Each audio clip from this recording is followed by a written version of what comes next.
ओम नमो Narayan. United global peace foundation, project self और United consciousness की तरफ से दोस्तों आप सभी का हार्दिक स्वागत है। हम लोग रामचरितमानस सीरीज का अध्ययन कर रहे हैं। आज 37वां सेशन है। हम अयोध्या कांड दोहा 300 से आज पढ़ना शुरू करेंगे। आप सभी को प्रकाश के उत्सव दीपावली की हार्दिक शुभकामनाएं। आप सभी को शुभकामनाएं भगवान राम के अयोध्या आगमन की भी। इतने पुण्य सात्विक समय हम लोग राम कथा पढ़ रहे हैं, सुन रहे हैं। परमात्मा की कृपा है। हमारा नाम डॉक्टर विक्रांत सिंह तोमर है। तो एक क्विक रिकैप लेते हैं। पिछले सेशन में हमने जो देखा कि किस प्रकार दरबार सजा आश्रम में ही गुरु वशिष्ठ का, और उस दरबार में भरत ने अपने मन की बात श्री राम से कही, और किस प्रकार चर्चा के दौरान जीवन के कई महत्वपूर्ण सबक भरत जी के साथ हम सब ने भी सीखे। आज वहीं से हम आगे शुरू करेंगे। थोड़ा सा पहले रिकैप करेंगे and then we will begin. Recap will help us to understand the context more better and more clearer. So हमने देखा ये सभा, जो प्रथम सभा, दो सभा रही। भरत जी मनाना चाहते हैं, राम जी को लौटा के ले जाना चाहते हैं। तो दोहा 253 से 269 तक, 269 तक गुरु वशिष्ठ जी उस सभा को लीड करते हैं। और गुरु वशिष्ठ जी भरत के मन की बात समझते हैं। तो और वो जानते हैं, भरत कहते हैं कि यदि मेरे वन जाने से राम जी लौट के आते हो तो 14 वर्ष नहीं, मैं पूरे जीवन भर मैं वन में रहने को तैयार हूं। ये सब हम पिछले सेशन में पढ़ चुके हैं। We are just having a quick recap of it. मैं पूरे जीवन भर वन में रहने को तैयार। भरत जी के जो प्रेम की पराकाष्ठा है उसने द्रवित कर दिया ब्रह्मर्षि वशिष्ठ को भी। इसीलिए कहा जाता है प्रेम में इतनी शक्ति होती है कि वो स्वयं परमात्मा तक को बांध लेता है अपने प्रेम से। तो जब वशिष्ठ जी द्रवित हो गए, और यह भी महत्वपूर्ण था कि भरत अपने मन की बात कह सके, कोई उनके मन की बात समझ सके। और वशिष्ठ जी एक पिता तुल्य, जब पिता नहीं रहे तो वशिष्ठ जी ही गुरु ही पिता होता है फिर। सो पिता तुल्य वशिष्ठ जी ने भरत के मन की बात कही, मन की बात समझी, सुनी। और उन्होंने कहा भी कि बिल्कुल निसंकोच होके सारी बात कह दो अपने भाई को। भरत ने अपने पूरे मन की बात भरत जी ने कही श्री राम जी को। उन्होंने कहा कि बचपन से आपने मुझे हमेशा से प्रेम किया है। कई बार आप स्वयं हार कर मुझे जिता देते थे। तो भरत कह रहे हैं अब इस बार अंतिम बार मुझे जिता दीजिए और आप वापस पधारिए।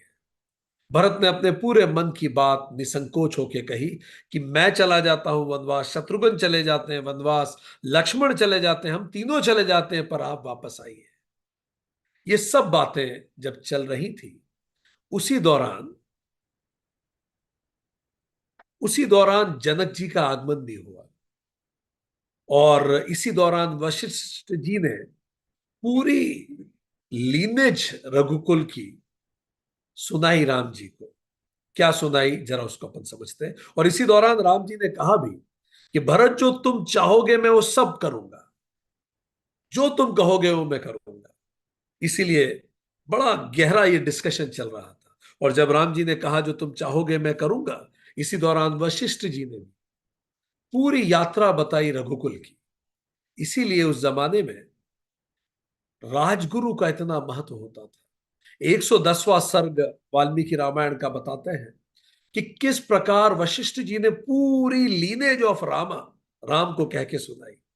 उन्होंने पूरा इक्ष्वाकु वंश की वंशावली बताई कि जैसे सृष्टि की उत्पत्ति में पहले सब कुछ जल में था, फिर जल से ही पृथ्वी उभरी, और जल से पृथ्वी से पहले सब जल में था, जल से फिर उसके बाद पृथ्वी उभरी, और उसी के साथ ब्रह्मा प्रकट हुए। फिर वराह रूप में भगवान श्री विष्णु ने पृथ्वी को जल के ऊपर लाया, और फिर जल के ऊपर का जीवन प्रारंभ हुआ। पहले सारा जीवन जल के अंदर ही था।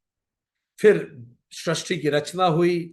फिर पर ब्रह्मा से पर ब्रह्म परमात्मा से ब्रह्मा जब उत्पन्न हुए, ब्रह्मा से मरीचि ऋषि उत्पन्न हुए, मरीचि ऋषि से कश्यप ऋषि हुए, कश्यप ऋषि से, ये लीनेज है राम भगवान की, कश्यप ऋषि से सूर्यदेव उत्पन्न हुए, इसीलिए उसको सूर्य कुल कहा जाता है, उनके नाम से सूर्यवंश कहा जाता है। फिर विवस्वान जो सूर्यदेव थे, उनसे वैवस्वत मनु पैदा हुए जो पहले प्रजापति थे। फिर मनु से इक्ष्वाकु राजा पैदा हुए, जो इक्ष्वाकु जो व्यक्ति थे वो पृथ्वी के प्रथम राजा थे। फिर उनके पुत्र कुक्षी हुए, कुक्षी के पुत्र विकुक्षी हुए, फिर उनके पुत्र बाण हुए, फिर उनके पुत्र अरण्य हुए। और अनरण्य के समय अकाल वृष्टि कुछ नहीं हुआ था, इतना महान वो राजा थे, कभी अनावृष्टि नहीं हुई, कभी ना तेज पानी गिरा। और फिर उनके पुत्र पृथु हुए, जिसके नाम से पृथ्वी का पूरा नामकरण हुआ। उनके पुत्र त्रिशंकु हुए, जिनकी कथा हम सुनी चुके हैं, जो ऊपर लटक गए थे बीच में। उनके पुत्र धुंधमार हुए, उनके पुत्र युवनाश हुए, उनके पुत्र मानधाता हुए, उनके पुत्र सुसंधि हुए। सुसंधि के दो पुत्र हुए, ध्रुव संधि, प्रसेनजीत। ध्रुव संधि के पुत्र भरत हुए, भरत के पुत्र असीत हुए, असीत के पुत्र सगर हुए, क्योंकि असीत की जो दो रानियां थी, असित की जो दो रानियां थी, एक रानी ने दूसरी को जहर दे दी, पर जहर के उपरांत भी परमात्मा की कृपा से पुत्र पैदा हुआ। और चूंकि वो जहर के बाद पैदा हुआ था, तो गर जहर को भी कहते हैं, इसलिए सगर जहर के साथ ही पैदा हुआ। उनका नाम हुआ सगर। सगर ने अपने पुत्रों से समुद्र को खुदवाया, इसलिए समुद्र को सागर कहते हैं। ऐसी कई कथाएं सुनने में आई। फिर सगर के पुत्र असमंजस हुए, असमंजस की भी बात हम पढ़ चुके हैं पहले। असमंजस के पुत्र अंशुमान हुए, उनके पुत्र दिलीप हुए, उनके पुत्र भागीरथ हुए, जिन्होंने गंगा को धरती पे लाए। फिर भागीरथ के पुत्र कुकुत्सथ हुए, और ये कुकुत्स वंश इसीलिए कहलाया जाता है। उनके पुत्र रघु हुए, इसीलिए रघुवंश भी कहा जाता है। राघव भी राम जी को कहते हैं। उसके पुत्र कलमशपाद हुए, जिनको सौदास भी कहा जाता है। फिर षटखंड हुए, फिर सुदर्शन हुए, फिर अग्निवर्ण हुए, फिर शीघ्रग हुए, फिर मरु हुए, फिर प्रशुश्रुव हुए, फिर अम्बरीश हुए, फिर नहुष हुए, फिर नाभाग हुए, फिर अज हुए, फिर दशरथ हुए। और दशरथ के पुत्र है श्री राम। तो पूरी लीनेज गुरु ने बताई, और उन्होंने कहा हमेशा से रघुवंश में यदि सबसे बड़ा पुत्र योग्यतम होता है, वही राजा बनता है। ये बात आप ध्यान में रखिए। राम जी को उन्होंने याद दिलाया कि रघुवंश में सदा होता आया है कि सबसे बड़ा पुत्र अगर योग्य है, वही राजा बनेगा, नो डाउट अबाउट इट। और यही होता आया है। तो इस तरह से उन्होंने पूरी लीनेज भी बताई। और ये चर्चाएं, मूल रूप से इस चर्चा में ये हुआ कि सारे लोगों ने कहा, पूरे पूर्ववासियों ने कहा, नेताओं ने कहा, माताओं ने कहा कि चलिए वापस चलिए, हम पढ़ चुके हैं। फिर ऋषि ने भी कहा, वशिष्ठ जी ने भी कहा कि इक्ष्वाकु वंशियों में सबसे बड़ा पुत्र ही राजा होता है, और ज्येष्ठ के होते हुए छोटा राजा नहीं बनता, इसीलिए तुम्हारा कुल धर्म है। और उन्होंने ये भी कहा कि देखिए, संसार में तीन गुरु होते हैं, तीन पिता होते हैं, पिता, गुरु और माता। अब तुम्हारे आचार्य, पिता और माता तीनों ही ये चाहते हैं कि तुम राजा बनो, तो तुम विचार करो इस सब बातों को। ये सब गुरु ने भी हिंट दिया। और एक तरह से गुरु ने भरत को सपोर्ट किया। तो जैसे ही भरत को सपोर्ट मिले, भरत थोड़ा उनके ऊपर थोड़ी मलहम लगी, भरत थोड़े शांत हुए। यही ऋषि वशिष्ठ का उद्देश्य भी था, भरत को भावनात्मक रूप से थोड़ा संतुलित करना। पर राम जी ने कहा कि पुत्र तो वो होता है जो पिता का उद्धार करता है, पिता के वचन को तोड़ना तो पुत्र नहीं है। अब मेरे जन्मदाता पिताजी ने जो आज्ञा दी है, वो मिथ्या नहीं हो सकती, खास तौर पर उनके जाने के बाद तो सवाल ही नहीं उठा। भरत ने भी, फिर अब ये सब बातें हम कर चुके हैं, just a quick summary. Bharat ने भी कहा कि मैंने राज्य नहीं मांगा था, माता जी ने ये सब किया, और अगर इसके लिए 14 वर्ष का वनवास किसी को लेना है, तो मैं जाता हूं वनवास। मुझे भेज दीजिए, शत्रुघ्न को भेज दीजिए, हम सब चले जाएंगे, हम तीनों भाई चले जाएं, पर आप आ जाएं तो ऑप्शन केवल यही है कि आप लक्ष्मण भरत, आप राम सीता सहित लौटें, और मैं और शत्रुघ्न चले जाते हैं, नहीं तो हम तीनों भाई चले जाते हैं। अगर किसी को जाना जरूरी है तो हम ही चले जाते हैं। ये सब चर्चाएं हो रही है वशिष्ठ जी के सामने। वशिष्ठ जी भी सीमिंगली भरत को सपोर्ट कर रहे हैं, क्योंकि वो कह रहे हैं कि भरत के प्रेम में मेरा मन द्रवित हो गया, मेरे तर्क अब काम नहीं कर रहे, मैं भरत के प्रेम के वशीभूत हो गया, वशिष्ठ जी ने कहा। राम जी ने कहा, भरत तुम बनो मनुष्यों का राजा, मैं जाता हूं जंगल, मैं पशुओं का, जंगली पशुओं का सम्राट बनूंगा। तुम अयोध्या संभालो, मैं दंड कारण्य संभालू, ऐसे समझ लो। राजा मैं भी हूं, ऐसे समझ लो। और वनवास के लिए कोई प्रतिनिधि की बात नहीं हुई थी पिताजी से। पिताजी से ये चर्चा नहीं हुई थी, ना पिताजी ने ये कहा था कि कोई प्रतिनिधि चला जाए। माता ने स्पेसिफिकली मेरा नाम लेके बोला था मुझे जाना है। तो ये चेंजेबल नहीं है, इसीलिए बात नहीं हो सकती। ये सब चर्चा चली रही थी, उतने में जनक के दूत आ गए। जनक के दूत आए, महाराज जनक आए, आपस में मुलाकात हुई, सीता जी और सबकी मुलाकात हुई। फिर द्वितीय सभा फिर से बैठती है। दोहा 289 से 316। अब ये सभा के इंचार्ज जनक है। कितना ही मुश्किल रहा होगा जनक के। जनक को न्याय करना था राम जी और भरत जी के बीच में। एक जो प्रेम का चरम है और दूसरा जो धर्म का चरम है, उनके बीच में न्याय करना था। और इसीलिए उस न्याय के दौरान जब उन्होंने देखा कि भरत बहुत भावुक है, तो जनक जी ने, यह सब हम पढ़ चुके हैं, हम क्विक समरी कर रहे हैं। तो जब देखा उन्होंने कि भरत बहुत भावुक है, तो उन्होंने कहा कि भक्ति और प्रेम का पड़ना हमेशा ज्ञान के ऊपर होता है। भक्ति मार्ग अंततः ज्ञान का भी आधार भक्ति होता है। बिना डिवोशन तो ज्ञान भी प्राप्त नहीं हो सकता। बिना डिवोशन कर्म कुछ यील्ड नहीं कर सकता। इसीलिए उन्होंने कहा कि भरत की दावेदारी मजबूती है, मजबूत है। पर फिर उन्होंने और जोड़ा, उन्होंने भरत को यह भी कहा, यही जनक की महानता है। उन्होंने भरत को, यह हम पढ़ चुके हैं, उन्होंने भरत को कहा कि सच्ची भक्ति त्याग से आती है भरत। ये सच है कि तुम्हारा पड़ला भारी है, तुम मजबूत हो, क्योंकि तुम भक्ति और प्रेम में से राम जी को चाहते हो। और प्रेम के सामने तो स्वयं परमात्मा झुक जाता है। पर क्या प्रेम और तुम्हारी भक्ति शुद्ध है, ये तुम्हें सोचना है। जनक जी ने फूड फॉर थॉट दिया। जनक जी ने कहा कि भक्ति, प्रेम जिसमें त्याग हो वही भक्ति होती है। जो स्वयं को शून्य करता है वही ब्रह्म से एक रूप होता है। विपत्ति में शांति, दुख में स्थिरता और मोह में विवेक होना जरूरी है। उन्होंने कहा यदि प्रेम धर्म के विरोध में आ जाए तो उसी को मोह कहते हैं। जनक ने कहा कहीं ऐसा तो नहीं जिसे तुम प्रेम कह रहे हो, जिसे तुम प्रेम कह रहे हो वो मोह हो जाए। जब प्रेम में त्याग जुड़ जाता है तो वही भक्ति बन जाती है भरत। उन्होंने कहा कि यह बहुत इंपॉर्टेंट है कि सेवा का धर्म सबसे कठिन है।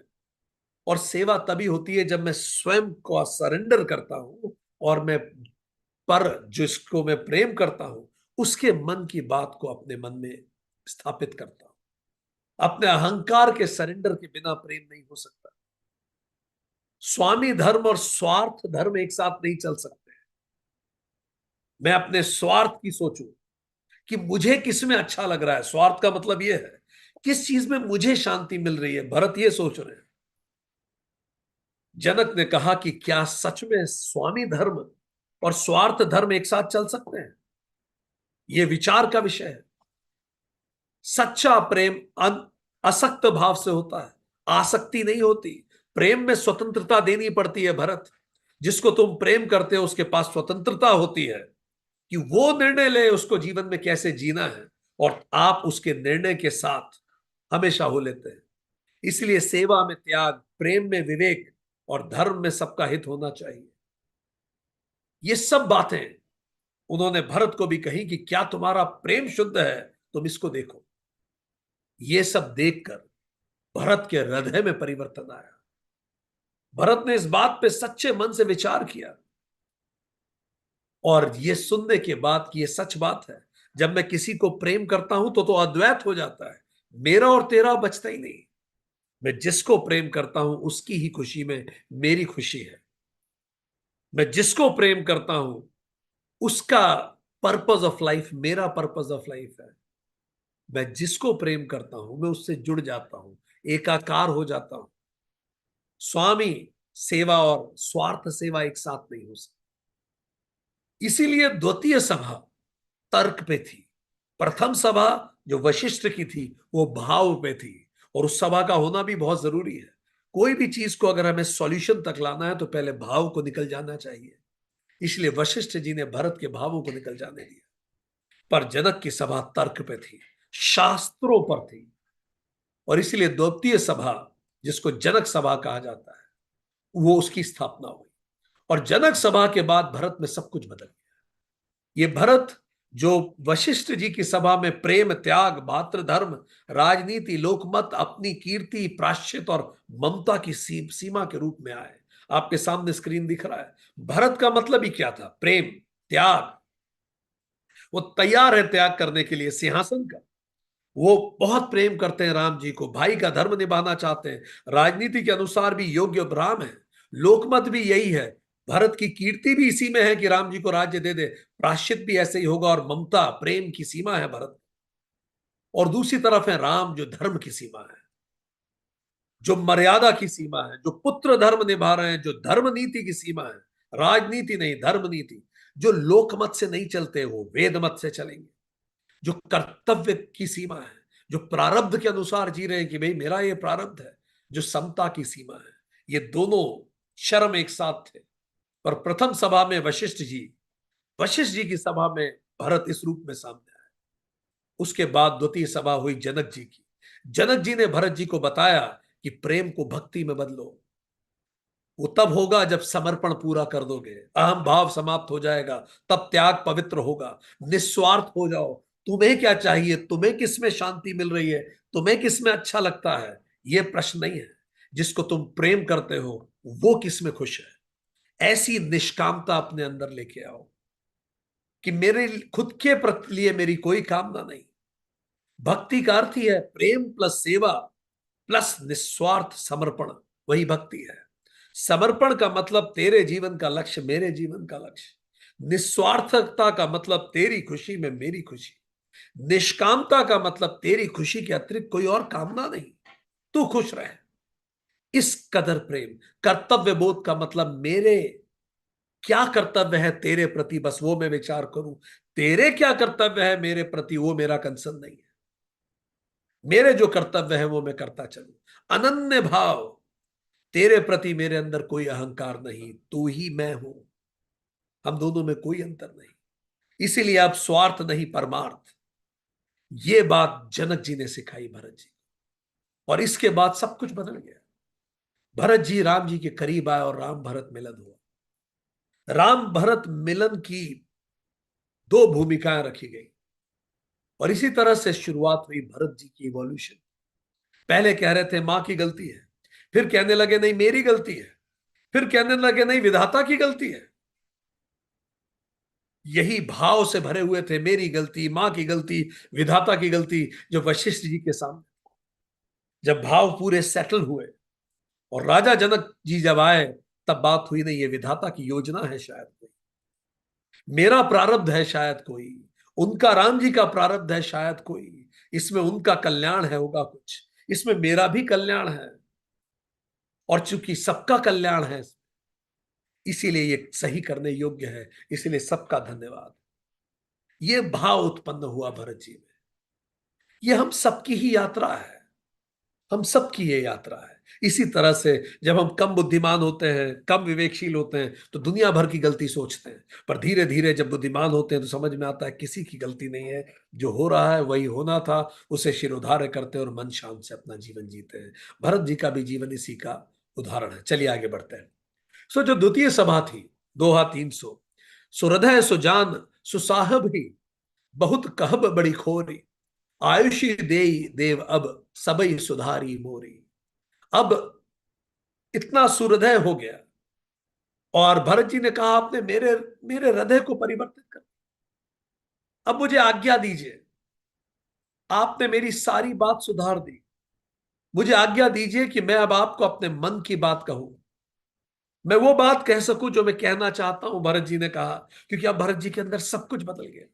प्रभु पद पदुम पराग दोहाई, सत्य सुकृत सुख शिव सुहाई, सो करी कहूं ये अपने की, रुचि जागत सोवत सपने की। उन्होंने कहा मैं वो बात बताना चाहता हूं जो दिन रात मैं सोचता हूं। उन्होंने ये महसूस किया कि भक्ति का अर्थ है प्रेम पूर्वक अपने कर्तव्यों का पालन करना। आप जिसके भी प्रति आपके अंदर प्रेम है, अपने कर्तव्यों का पालन कीजिए। त्याग के बिना प्रेम कभी पूरा नहीं होता, कभी पूरा नहीं हो सकता। प्रेम है तो त्याग होगा उसमें। ऐसा प्रेम जिसमें कोई त्याग नहीं हो, मोह है केवल। फिर वो कहते हैं, मेरा उन्होंने बोला मैं अपनी मन की बात अब बताता हूं। सहज स्नेह स्वामी सेवकाई, स्वार्थ छल फल छारी बिहाई, आज्ञा सम न सुसाहिब सेवा, सो प्रसाद जन पावै देवा। उन्होंने कहा कि मेरी रुचि यह है कि अर्थ काम धर्म मोक्ष सबको छोड़ के अब मैं केवल स्वामी की सेवा करना चाहता हूं। जो राम जी कहें मैं वो करूंगा, और आज्ञा पालन के समान श्रेष्ठ स्वामी की कोई सेवा नहीं। अगर सच्ची सेवा है उसकी, जिसको हम प्रेम करते हैं, उसके मन में अपने मन को जोड़ दें। अब वही आज्ञा रूपी प्रसाद सेवक को मिल जाए। अब राम जी जो कहे मैं वो करूंगा। उन्होंने कहा अहम ब्रह्मास्मि का मतलब ही है सेवक स्वामी एक हो गए। स्वार्थ छल और जो फल की इच्छा है कि ऐसा हो, वो उन्होंने त्याग दी। सर्व कर्म ब्रह्मांड अर्पणम, सारे कर्म मैंने ब्रह्म अर्पण कर दिए, जैसा गीता कहती है। प्रसाद बुद्धि, जो राम जी बोलेंगे प्रसाद बुद्धि मान के स्वीकार करूंगा। और भक्ति, और इस प्रकार की भक्ति और ज्ञान में कोई अंतर नहीं होता। जब ज्ञान चरम पे पहुंचता है तो भक्ति हो जाती है। तो अब भरत जी भक्ति के चरम पे थे, इसीलिए वो पूरी ज्ञानियों की तरह चर्चा कर रहे थे। उन्होंने कहा कि जो राम जी कहेंगे अब मैं वो करूंगा। आगे बढ़ते हैं। अस कहीं प्रेम बिबस भय भाई भारी, पुलक शरीर बिलोचन बारी, प्रभु पद कमल गहे अकुलाई, समो सनेहु न कही जाई, समय सनेहु न सो कही जाई।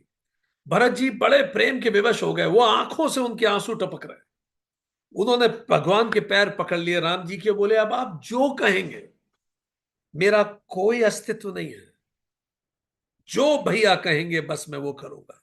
जब प्रेम स्वार्थ रहित हो जाता है तो दिव्यता बन जाता है। जीव और ब्रह्म का मिलन ही तो भक्ति का चरम रूप है। भगवान कृष्ण कहते हैं सर्वधर्मान परित्यज्य मामेकम शरणम व्रज, तू सब कुछ छोड़ दे, तू बस अपना कर्तव्य कर्म कर, बाकी सब मैं देख लूंगा। वही भरत जी ने कहा अब मुझे बताइए, जो मेरा कर्तव्य, मेरा एक ही कर्तव्य है, आप जो कहें वो करना। प्रेम अद्वैत का अनुभव कराता है, मैं और तू का भेद हटा देता है। उन्होंने चरणों में अपना पूरा सरेंडर कर दिया। विनय ही तो ज्ञान का द्वार है। उन्होंने कहा मेरा कुछ नहीं, आप बताइए। इतने विनीत होकर वो चरणों में चले गए। इसी को वननेस कहते हैं। कृपया एव केवलम मुक्ति ही, हमारे ग्रंथ कहते हैं। कृपा से ही मुक्ति होती है, भगवत कृपा से। कृपा सिंधु सन मान सुबानी, बैठाए समीप गही पानी, भरत विनय सुनि देख सुभाऊ, सीथिल सने सभार गुराऊ। जब भरत जी ने पूरा सरेंडर कर दिया और वो नीचे बैठ गए पैर पकड़ के, राम जी ने बड़े प्रेम से उनको उठाया। हम लोग जब अपने कर्तव्य कर्म करके अपने कर्मों को परमात्मा को समर्पित कर देते हैं, तो परमात्मा भी ऐसे अपने हाथों से हमें उठाता है। अपना जो कर सकते हैं वो कर जाइए। जो चरणों में झुक गया वही उठता है। अहंकार से नहीं, अश्रु से प्रभु मिलते हैं। अश्रु मतलब भाव से। प्रेम में तर्क नहीं है, प्रेम में समर्पण है। जितना तर्क उतना प्रेम की कमी। सही गलत का विषय ही नहीं है। प्रेम विषय है कि क्या मैं जिसको प्रेम करता हूं उसकी प्रसन्नता के लिए अपने आप को त्याग कर सकता हूं। जहां प्रेम होता है वहां विनम्रता होती है, जहां विनम्रता होती है वहां ज्ञान होता है। राम जी ने तुरंत भरत जी को बिठा के उठा के अपने पास बिठाया। राम जी तो पहले ही क्षमा कर चुके थे। जहां क्षमा है वही मुक्ति है। आप किसी को क्षमा मत कीजिए, हमेशा कर्म बंधन में फंसे रहेंगे। तुरंत माफ कीजिए। माफ न करना अहंकार का प्रतीक है। तो जहां क्षमा है वहां मुक्ति है। छोटे बच्चों को देखिए कितनी जल्दी माफ कर देते। तो भरत जी बैठ गए चरण में। अब आप ही देख लें, जो आपको कहना है वो करें। आप जो कहेंगे मैं करूंगा। राम जी ने उनको अपने पास बिठा के कहा, दोहा 304, कर्म वचन मानस बिमल तुम समान तुम तात, गुर समाज लघु बंधु गुण कुसुमय किमी कही जात। उन्होंने कहा हे तात, कर्म से वचन से मन से निर्मल जिस प्रकार के तुम हो, तुम्हारे गुण में कहां कहूं। तुम इतने निर्मल हो, इतना दुखी मत हो। अपने पास बिठाया। इतने द्रवित थे भरत, बह गए थे। अब तो खैर दुख भी नहीं था उनमें, उनके अंदर कृतज्ञता थी। जानहु तात तरनी कुल रीति, सत्य संत पितु कीरत प्रीति। समऊ समाज लाज गुरु जन की, उदासीन हित अनहित मन की। उन्होंने कहा, भरत तुम सब जानते हो। भरत जी ने राम जी से कहा, मुझे बताइए मुझे क्या करना है। राम जी ने कहा कि भरत तुम सब कुछ जानते हो, तुम अपने कुल की रीति जानते हो। उन्होंने कई महत्वपूर्ण चीजें बताई, भरत जी, राम जी ने। उन्होंने कहा कि तुम वंश की मर्यादा जानते हो, पिता की कीर्ति और प्रीति जानते हो, समाज का स्वभाव जानते हो, गुरुजनों की मर्यादा जानते हो, मित्र का हित किसमें है और शत्रु का हित किसमें है ये भी जानते हो। वो बता रहे हैं, पूरी राजनीति भी बता रहे हैं। तुम्हें सबके धर्म और कर्तव्यों का ज्ञान है, अच्छे से तुम्हें पता है। तुम्हें अंदर पता है तुम्हारा धर्म क्या और मेरा धर्म क्या है। समय तुम्हारा कर्तव्य क्या और मेरा कर्तव्य क्या, तुम्हें अच्छे से पता है। मेरे और अपने परम हित को भी तुम अच्छे से जानते हो, तुम्हें सब कुछ पता है। तुम्हें विदित सब ही कर कर्म, आपन मोर परम हित धर्म। मोहि सब भांति भरोसा तुम्हारा, तदपि कहूं अवसर अनुसारा। उन्होंने कहा, तुमसे ज्यादा विश्वास भरत मैं किसी पे नहीं करता, तुम तो सब कुछ जानते हो। राम जी ने कितनी प्यारी 7 बातें बताई। कोई भी कर्म करने से पहले 7 चीजें सोच ले। वंश की मर्यादा इससे बढ़ती है कि नहीं, मैं जो कर रहा हूं क्या मेरे वंश की मर्यादा बढ़ेगी, क्या मेरे पिताजी की कीर्ति और उनके प्रेम के अनुरूप मैं कर रहा हूं, क्या इससे मेरे पिताजी की कीर्ति बढ़ेगी, क्या मेरे पिताजी जी ने जो मुझे प्रेम दिया है, प्रीति दिया है, क्या उसके अनुरूप है ये, क्या ये समाज स्वभाव के अनुरूप है, क्या ये गुरुजनों की मर्यादा अनुरूप है, क्या मित्र और शत्रु के हित अनिहित को सोच लिया है मैंने, क्या मेरे और सबके कर्तव्यों के अनुरूप है, और क्या इसमें सबका हित होता है। ये विचार करें कर्म करने से पहले। तो उन्होंने कहा, तुम्हें तो सब पता है भरत, ये सब तुम जानते हो, उसी अनुरूप मैं तुम्हें बात कहने जा रहा हूं। सुनो अब। तात तात बिनु बात हमारी, केवल गुरुकुल कृपा सम्हारी। नतउ प्रजा परिजन परिवारु, हमई सहित सब होत खुआरो। हे तात, पिताजी के बिना, आज पिताजी तो रहे नहीं हमारे, अब कौन है हमारे सिर पे जब पिताजी नहीं है, गुरुवंशी है, उनकी कृपा से है, नहीं तो सब खत्म हो जाता। कोई एक धुरी चाहिए, गुरु साक्षात परब्रह्म, परम ब्रह्म। गुरु ही वो शक्ति है जो विपरीत स्थिति में परम ब्रह्म के रूप में सामने आती है। ये जगत इस अनुसार ही चलता है। राम जी ने कहा, जो बिनु अवसर अथव दिसे दिनेसु, जग के ही कहो न हो कलेसु। तस उत्पात तात विद कीन्हा, मुनि मिथिलेश राखी सब दीना।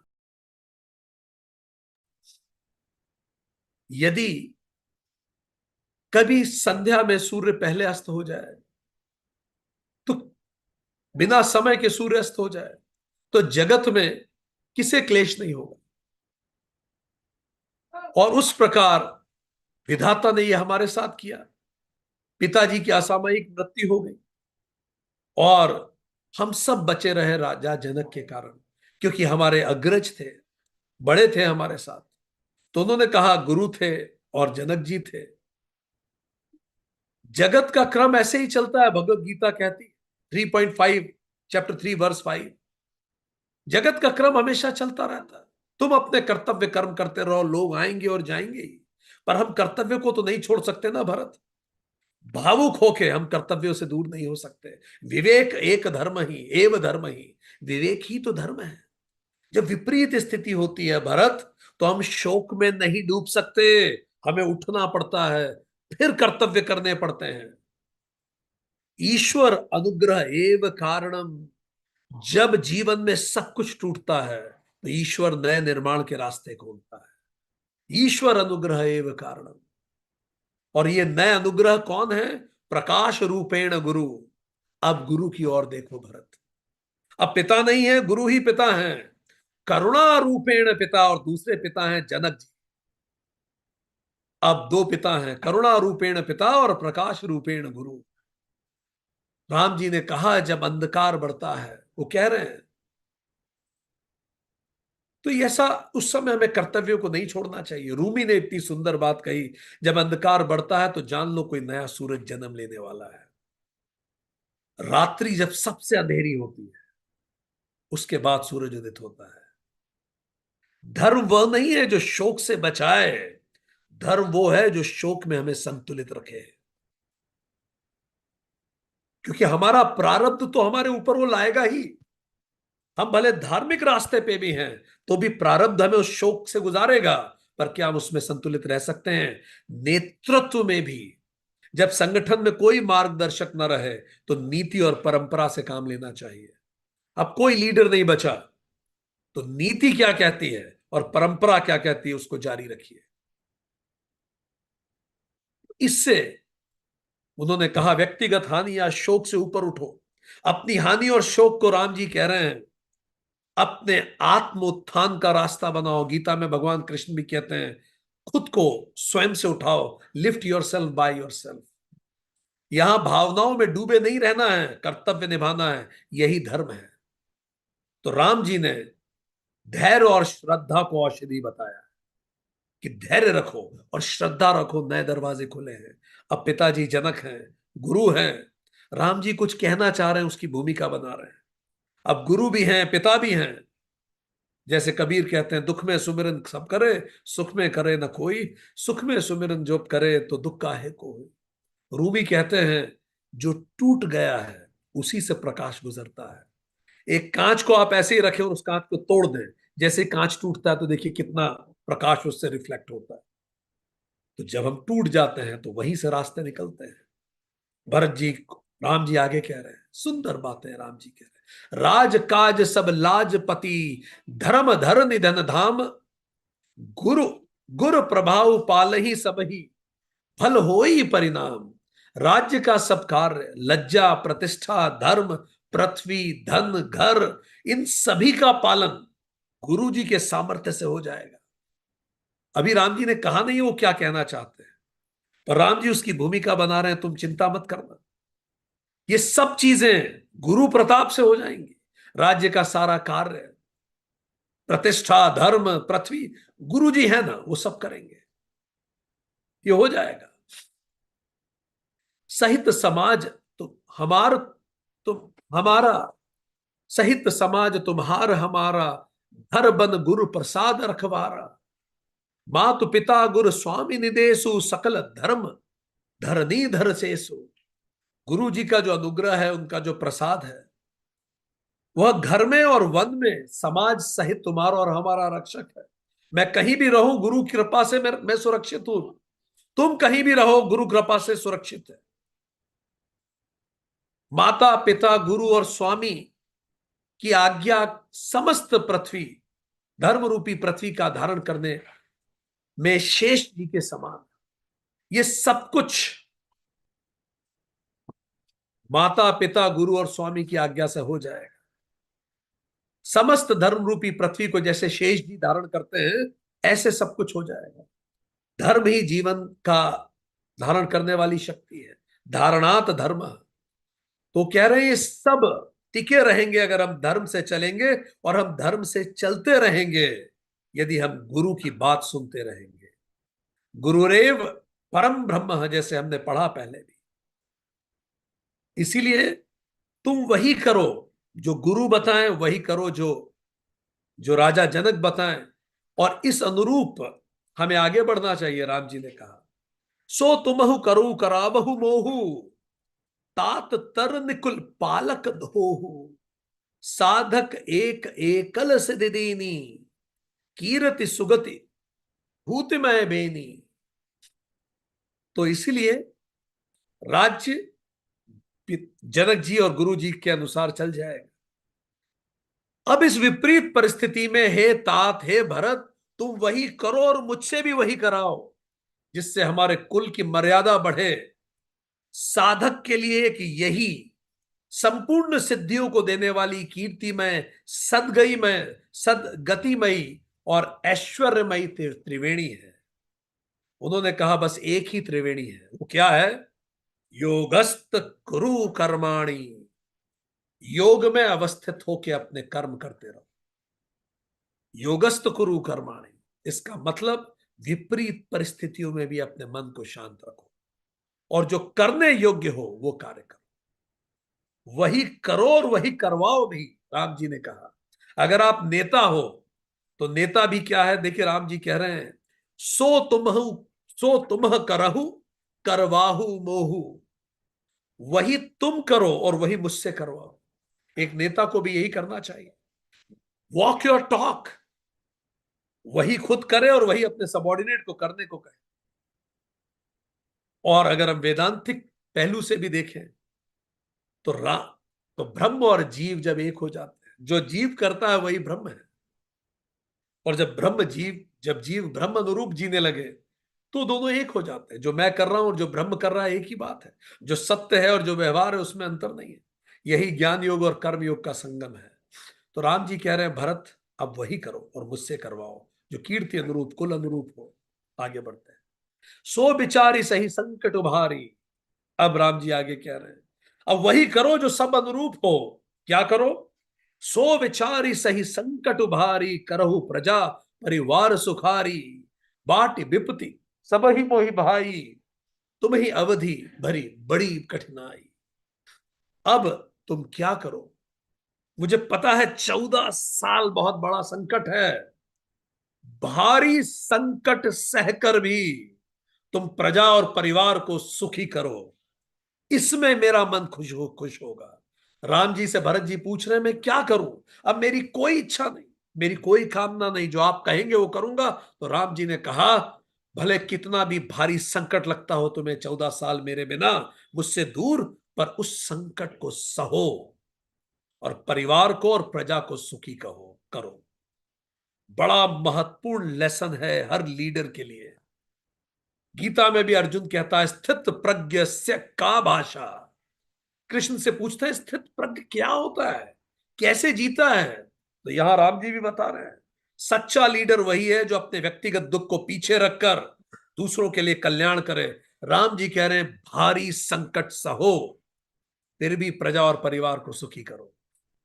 क्या हम ऐसा कर सकते हैं? राम जी अपने दुख से पलायन नहीं करते, वो मोह में नहीं फंसते। वो कह रहे हैं उसे सहो। वो कह रहे हैं, भाई मेरी विपत्ति सबने बांटी है, अब तुम भी बांटो, तुम्हारी भी मौका है। ये विपत्ति आई है, अब तुम्हारा हिस्सा लो। और 14 साल जाके कठिनाई में प्रजा और परिवार को सुखी रखो, खुद दुखी भी रहो तो भी उनको सुखी रहो।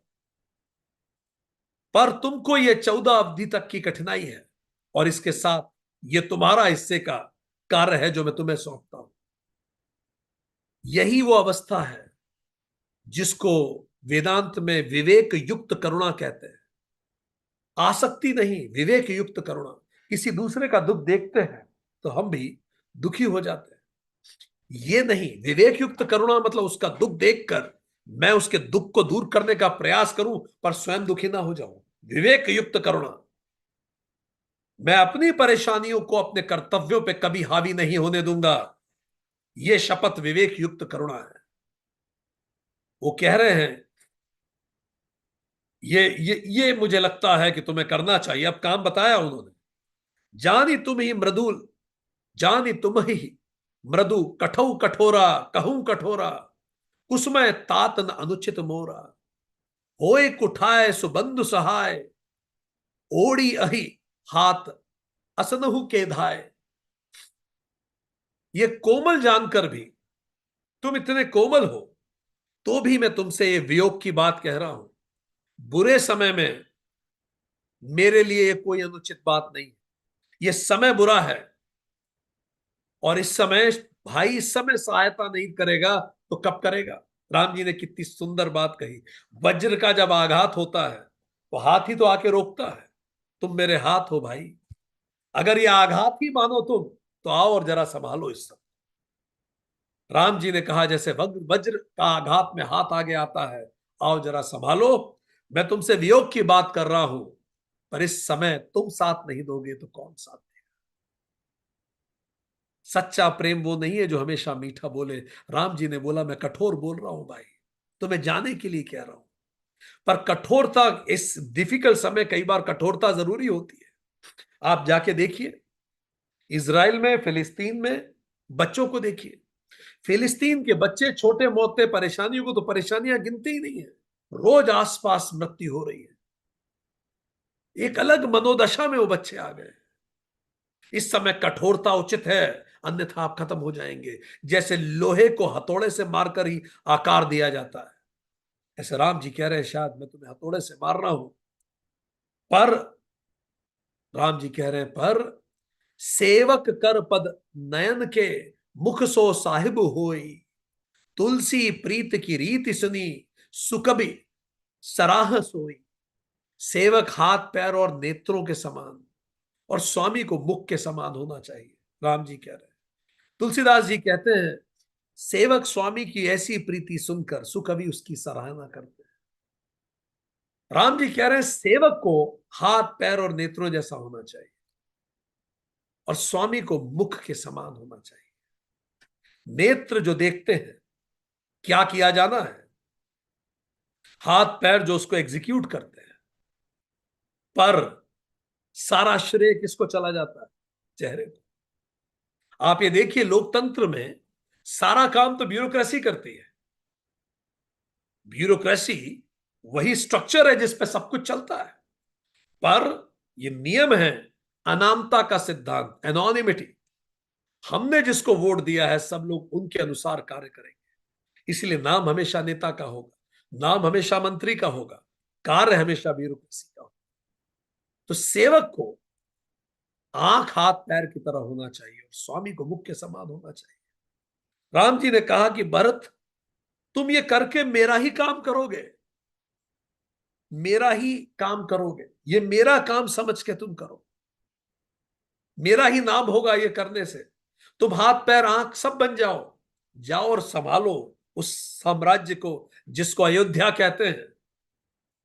संभालो उसको, अपने हाथ पैर आंख उसमें लगा दो, और मेरा ही नाम होगा।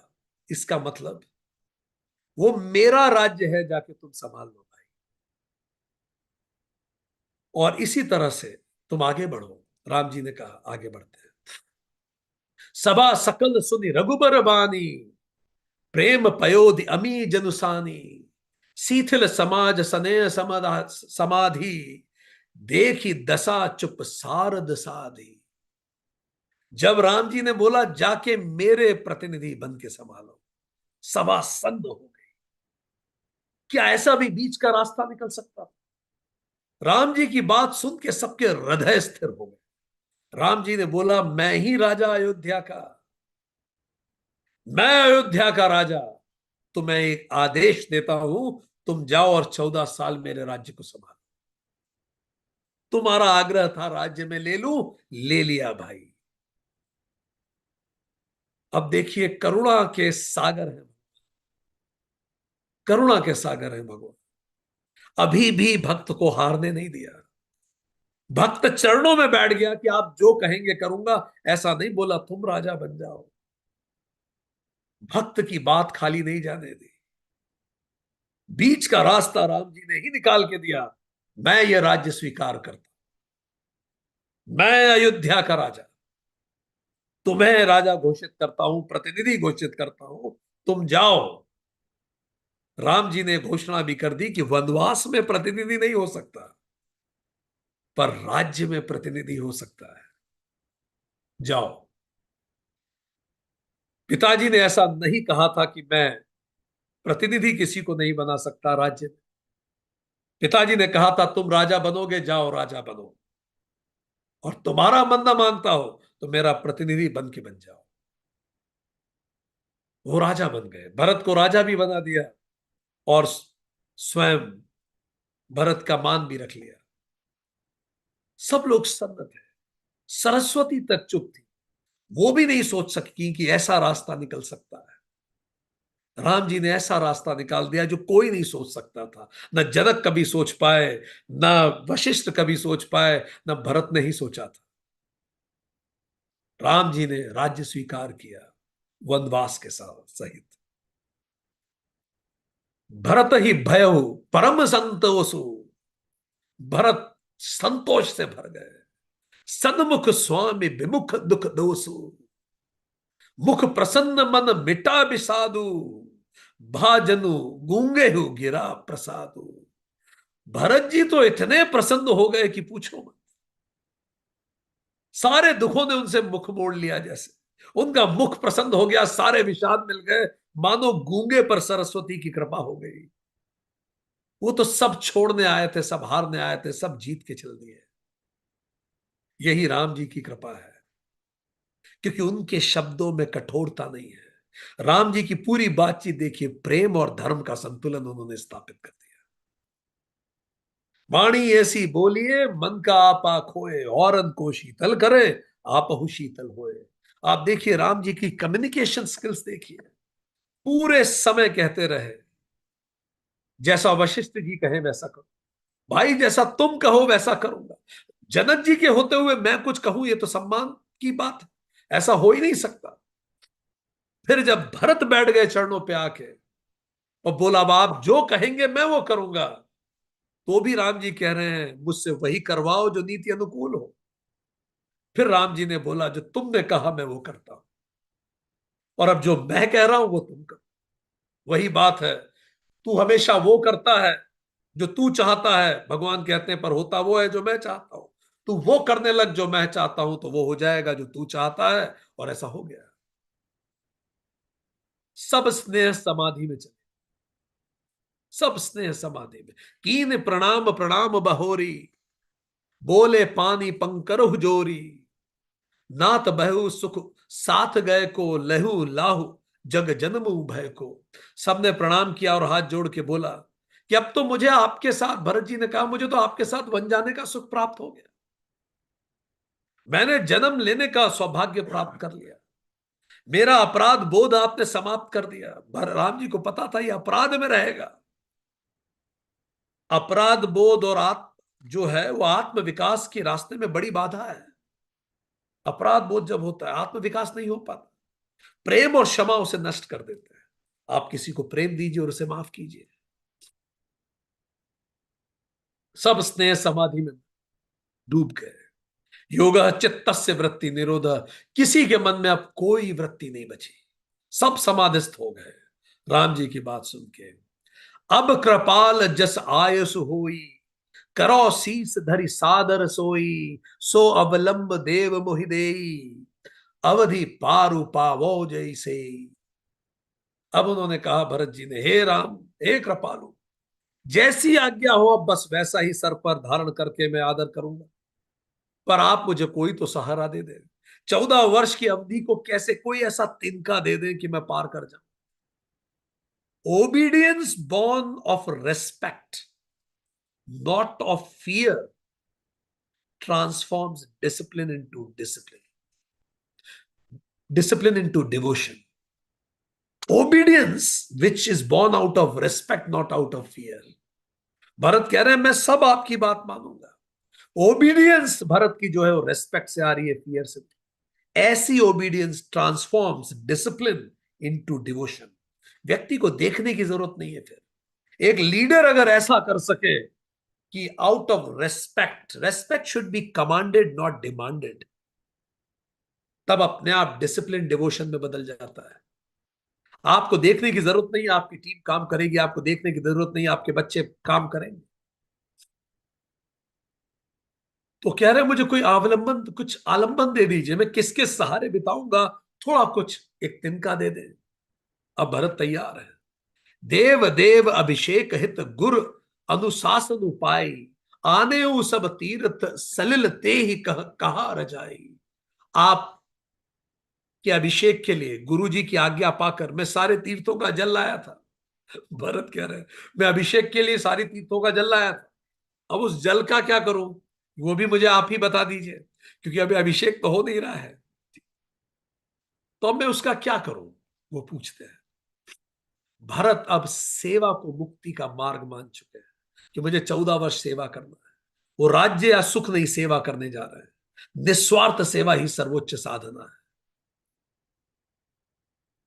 वो कह रहे हैं कि अब कृपालु जस आयस होई, जैसी आपकी इच्छा वैसा हो। क्या हम भी भगवान को बार बार यही कह सकते हैं, प्रभु जैसा तू रखे, अब कृपाल जस आयस होई। अब प्रभु मेरी नहीं तेरी इच्छा, जो तू कर ले, जैसे तू करवा ले। तो कह रहे उस जल का क्या करूं वो भी बता दीजिए, जो मैं सारे तीर्थों का लाया था आपका जलाभिषेक करने के लिए, आपका अभिषेक करने के लिए। एक मनोरथ बड़ मन माही, सबहु सकोच जात कही नाही, कहू तात प्रभु आय सुपाई, बोले बानी स्नेह सुहाई। मेरे मन में एक और मनोरथ है, अगर आप कहें तो मैं वो बात भी कह दूं। भरत जी ने कहा, राम जी ने बोला बिल्कुल कहो। चित्रकूट सुचि थल तीरथ बन, खग मृग सर सरी निर्झर गिरगन, प्रभु पद अंकित अवनि विशेषी, आयुष हो न आवो देखी। अब आप जब से पधारे हैं तो पूरा चित्रकूट थी तीर्थ बन गया है। आपकी अगर मुझे आज्ञा हो तो एक बार मैं चित्रकूट का भ्रमण करके चले जाऊं, मैं उस तीर्थ के दर्शन कर लूं जहां आप रुके इतने दिनों। अब हर चीज राम जी से पूछ के कर रहे हैं। इस जल का क्या करना है, चित्रकूट को देखा हूं। अवसि अत्रि आयसु सिर धरहु, तात विगत भय कानन चरहु, मुनि प्रसाद बन मंगल दाता, पावन परम सुहावन भ्राता। राम जी ने बोला बिल्कुल ऐसा करो, और जाके अत्रि ऋषि के आश्रम में जाओ, उनसे पूछो कि इस जल का क्या करना है, और जैसा वो कहें, जैसी वो आज्ञा दे, उस अनुरूप करो। ऋषि नायक जह आयुष देहि, राखे तीरथ थलु जलते ही, सुनि प्रभु बचन प्रभु भरत सुख पावा, मुनि पद कमल मुदित सुरनावा। और बड़ा भरत को खुशी हुई ये सुन के कि अत्रि ऋषि से मिल लूं, जाके उनके आज्ञा अनुसार भ्रमण भी कर लूं, और वो जैसा कहे इस जल के साथ वैसा करो। बहुत सुंदर। भरत भरत राम संवाद सुनो, सुनी सकल सुमंगल मूल, सुर स्वारथि सराही कुल, बरसत सुर तरु फूल। ऊपर से फूल गिरने लगे, पूरी प्रकृति पुष्पों का वर्षात करने लगी। अत्रि कहु तब भरत सन, शैल समीप सकूप, राखई तीरथ तोय तह पावन अमी अनूप। अत्रि ऋषि ने भरत जी से कहा, यही पर्वत के पास एक बड़ा सुंदर सा कुआं है। इस पवित्र अनुपम और अमृत जैसे तीर्थ जल को उसमें स्थापित कर दीजिए, उस कुएं में स्थापित कर दीजिए इस जल को। अत्रि ऋषि ने बताया। और फिर अत्रि ऋषि ने सुंदर बात कही, भरत कूप अब कह ही लोगा, अति पावन तीरथ जल जोगा, प्रेम सनेम निमज्जत प्राणी, होई बिमल करन मन बानी। और अब से जब से तुम इसमें पानी, ये जल स्थापित कर दोगे, तब से ये कूप भरत कूप कहलाएगा, और तीर्थों के जल के सही संगम से ये पवित्र हो जाएगा। और इससे इसमें प्रेम पूर्वक जो भी स्नान करेगा, उनका मन वचन और कर्म निर्मल हो जाएंगे। अत्रि ऋषि ने आशीर्वाद दिया। भरत कूप चित्रकूट में, कहत कूप महिमा सकल, गए जहां रघुराव, अत्रि सुनाओ रघुबर ही, तीर्थ पुण्य प्रभाव। कूप की महिमा कहते हुए अत्रि जी ने सब बताया, जहां राम जी आए उस जगह का क्या महत्व है, चित्रकूट का क्या महत्व है, और अब भरत कूप का क्या महत्व होगा। देखे थल तीरथ सकल, भरत 5 दिन माझ, कहत सुनत हरिहर सुजसु, गयो दिवस भय साँझ। भरत जी ने 5 दिन में सारे तीर्थों के दर्शन किए, भगवान विष्णु भगवान शिव सबके यश कहते हुए। भोर न्यायी सब जुरा समाजू, भरत भूमि सुर तेरहुति राजू, भल दीन आजू जानी मन माही, राम कृपाल कहत सकुचाही। अब छठे दिन सब फिर से इकट्ठे हुए, और अब सबके विदा का समय है। सब अंदर ही अंदर थोड़े संकोच संकोच में है, क्या किया जाए अब आगे। भरत जी का अगर आप पूरा जीवन देखें, तो भरत जी का जीवन एक रेजिलियंस का मॉडल है, जो हमें सीखना चाहिए। Complete life of Bharat is a resilience model. कहां से शुरू होता है? ग्रीफ, शोक से शुरू। दशरथ जी की मृत्यु हो गई, माता के कारण ये सब हुआ। भाई वनवास चले गए, माताएं अपने सुहाग को खो बैठी, सारा लोग मुझे दोष दे रहे हैं। इतनी बुरी स्थिति में भरत लौटे, ग्रीफ।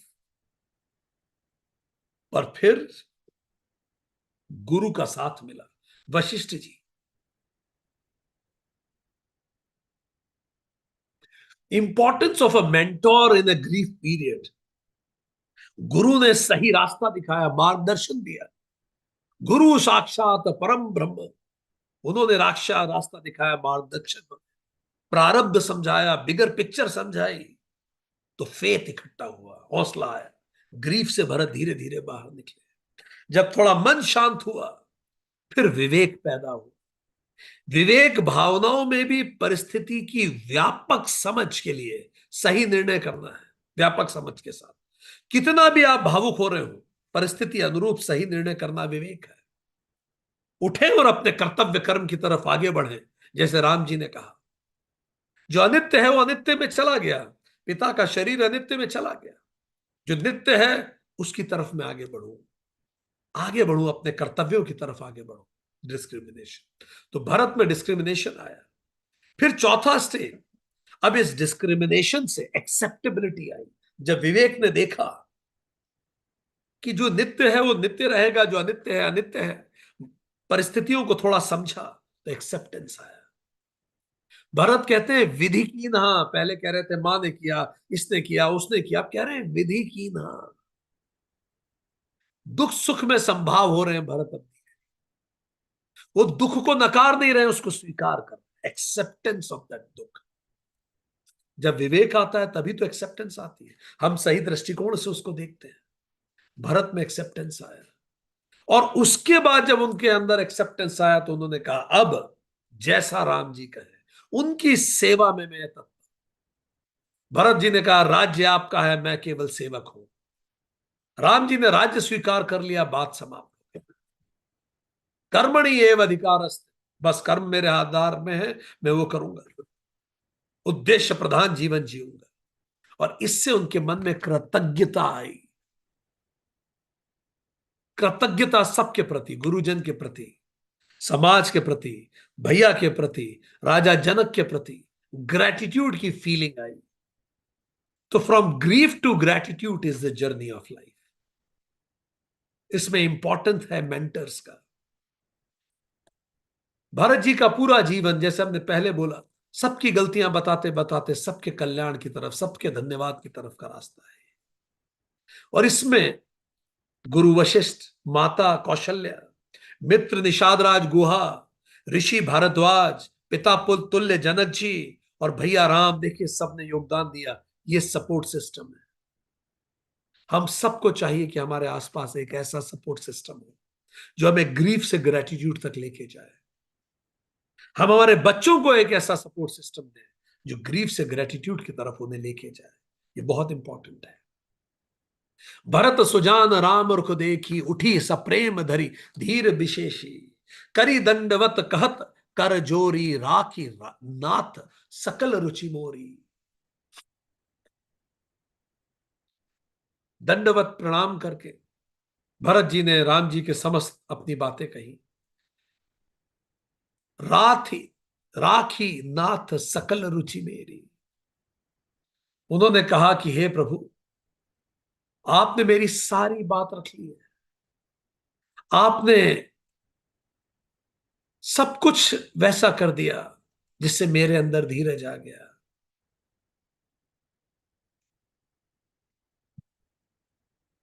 जब व्यक्ति ये कह सकता है let thy be done not mine, वही पूर्ण समर्पण है। सर्वम खलविदम ब्रह्म, सब कुछ वही ब्रह्म तो है, क्या तेरी इच्छा और क्या मेरी इच्छा, यही समर्पण है। मोही लगी सने सब ही संताप, बहुत भांति दुख पावू आपू, अब गोसाई मोहि देव रजाई, सैवो अवध अवधि भर जाई। आप सब लोगों ने, भरत जी ने कहा, मेरे कारण बड़ा दुख सहा, अब स्वामी मुझे आज्ञा दे कि मैं 14 वर्ष तक अवध की सेवा करूं। सबको सारा जो दुख हुआ यही प्राश्चित भी है मेरा, मैं सेवा करूंगा जाके। इसी अनुरूप मैं अपने जीऊंगा। फिर भरत जी ने कहा, जे ही उपाय पुनि पाए जनु देख दीन दयाल, सो सीख सो सिख देई अवधि लगी, कौशल पाल कृपाल। हे दीनदयाल, अब जिस उपाय से दास आपके चरणों का दर्शन करे, ऐसा मुझे शिक्षा दीजिए कि मैं 14 वर्ष तक आपके चरणों के दर्शन कर सकूं। रूमी एक बात कहते थे, raise your words, not your voice. It is rain that grows flowers, not the thunders. Flower खिलते हैं बरसात से, बिजली से नहीं। इसीलिए raise your words not your voice. Ram ji ने अपने वर्ड्स को उठाया, भरत जी का हृदय शांत हो गया। वो कह रहे हैं, सेवो अवध अवधि भरी जाई, अवध की मैं सच्ची सेवा करता रहूं। सच्चा भक्त या लीडर कर्तव्य नहीं, कर्तव्य को सौभाग्य मानता है। गीता भी कहती है, जो कर्म को ईश्वर की पूजा मानता है वही सिद्धि पाता है। 18.46 भगवत गीता। तो भरत की स्थिति, जो बिल्कुल वो समर्पण कर चुके हैं, निरहंकार हो चुके हैं, उनके अहंकार लुप्त हो गया है। भरत अब कोई वरदान नहीं मांग रहे, वो केवल शिक्षा मांग रहे हैं। ये आत्मोन्नति का उच्चतम स्तर है। वो कह रहे हैं, teach me how to serve. मुझे सिखाइए मैं कैसे सेवा करूं, कैसे मैं 14 वर्ष सेवा करूं और आपका आशीर्वाद मुझे मिलता रहे। अब देखिए राम जी क्या बता रहे हैं, बड़ी कीमती बात बता रहे हैं, सेवा कैसे। दीन बंधु सुनि बंध, दीन बंधु सुनि बंध के बचन, दीन छलहीन, देश काल अवसर सरिस बोले राम प्रवीण। उस बहुत निर्मल शब्दों को सुनकर, बिल्कुल समय अनुकूल बात बोली। राम जी ना अधिक बोलते हैं ना कम बोलते हैं, बिल्कुल समय और काल के अनुरूप बोलते हैं, अवसर अनुरूप बोलते हैं।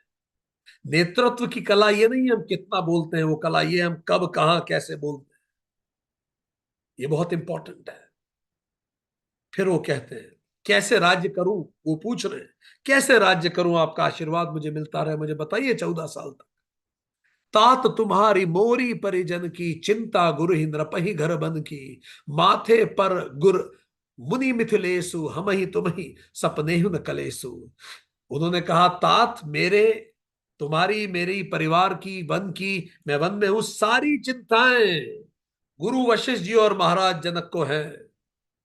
हमारे सिर पर जब गुरु जी, गुरु विश्वामित्र जी, मिथिलापति जनक जी हैं, तो किस चीज की चिंता है तुम्हें। इन तीनों को अपना आधार बनाओ अपने राज्य का, इनसे लगातार मशवरा करते रहो। ये बड़ी इंपॉर्टेंट, माथे पर गुरु, कितनी सुंदर बात उन्होंने कही है। माथे पर गुरु मुनि मिथिलेसु। जब हमारे पास गुरु का विवेक है, धर्म नीति है, एथिकल क्लैरिटी है, विजडम है, तो कोई चिंता नहीं। तो आप बिल्कुल इस बारे में चिंता मत करो। फिर वो कह रहे हैं, मोर तुम्हार परम पुरुषार्थ, स्वार्थ सुजसु, धर्म परमार्थ, पितु आयसु पाल ही दुई भाई, लोक वेद भल भूप भलाई। मेरा और तुम्हारा पुरुषार्थ, परम पुरुषार्थ, स्वार्थ सुयश धर्म परमार्थ इसी में है कि हम दोनों भाई पिता की आज्ञा का पालन करें और उस व्रत की रक्षा करें। ये लोक हित में भी है और वेद हित में भी है। धर्म सदाचार से सबका कल्याण करें।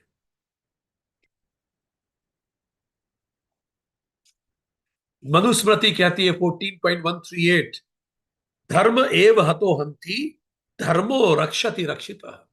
धर्म का अगर आप हानि हानि करेंगे तो धर्म आपकी हानि करेगा, और आप धर्म को स्थापित करेंगे तो धर्म आपको स्थापित करेगा। तो राम जी कह रहे हैं, धर्म अनुरूप बढ़ते हैं, इसी में सबका हित है, इसी में सबका परमार्थ है, इसी में सबका हित है। गुरु पितु मातु स्वामी सिख पाले, चले कुमग पग पर ही न खाले, अस बिचारी सब सोच बिहाई, पालहु अवध अवधि भर जाई। माता पिता गुरु और स्वामी इन चारों की आज्ञा पालन पालन करने पर कुमार्ग पर चलने पे भी पैर गड्ढे में नहीं पड़ते। इसीलिए उनकी बात का पालन करो। वो जो कह रहे हैं उसका आज्ञा का पालन करो। गुरु गोविंद दो उखड़े, काकू लागे पावे, बलिहारी गुरु आपने गोविंद दियो बताए। तो ये बहुत इंपॉर्टेंट है। उन्होंने कहा कि पालन करो। गुरु, माता पिता और स्वामी जो बता रहे हैं, अभी स्वामी जनक हो गए। देश कोसि परिजन परिवारु, गुरु पद रजहि लाग छर भारू। तुम मुनि मातु सचिव सिखमानी, पाले पहुमि प्रजा रजधानी।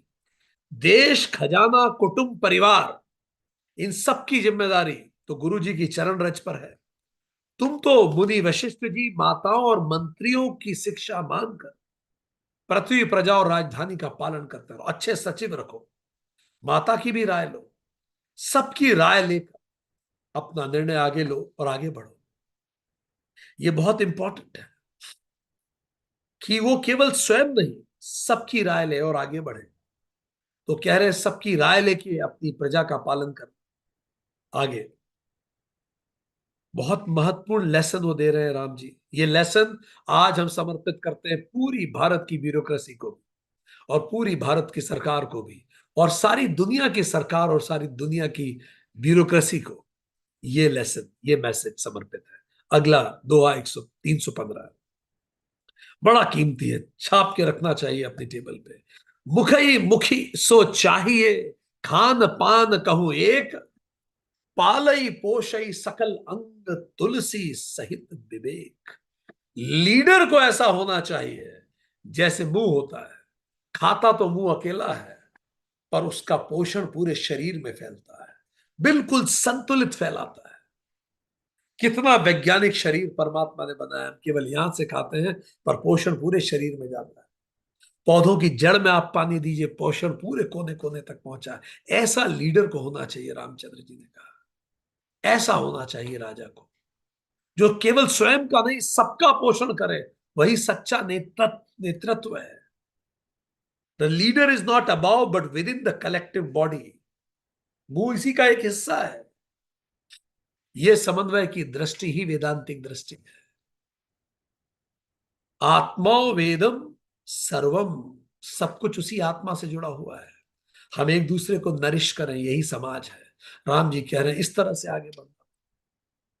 वो फिर कह रहे हैं राज धर्म सरबसु एत नोई, जिमी मन माही मनोरथ गोई। बंधु प्रबोध कीनी बहुभांति, बिनु आधार मन तो सुन साथी।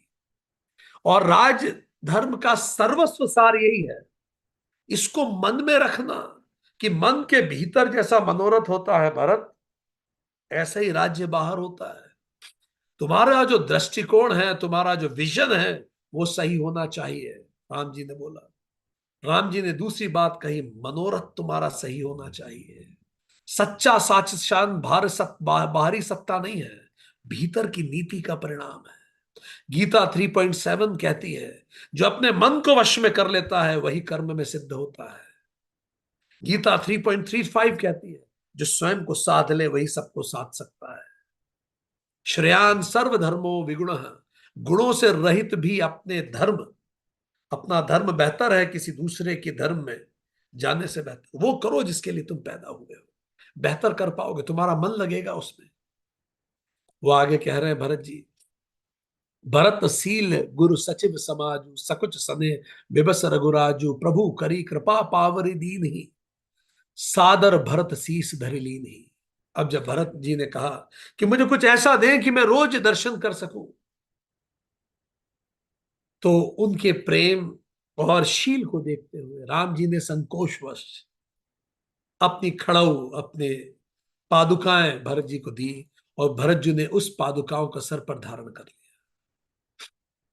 भरत जी ने कहा, भरत जी कह रहे हैं कि मुझे अपनी पादुकाएं दे दीजिए ताकि कुछ आधार मिले। भरत जी ने पहले दोहे में कहा, बिनु आधार मन तो सुन साथी।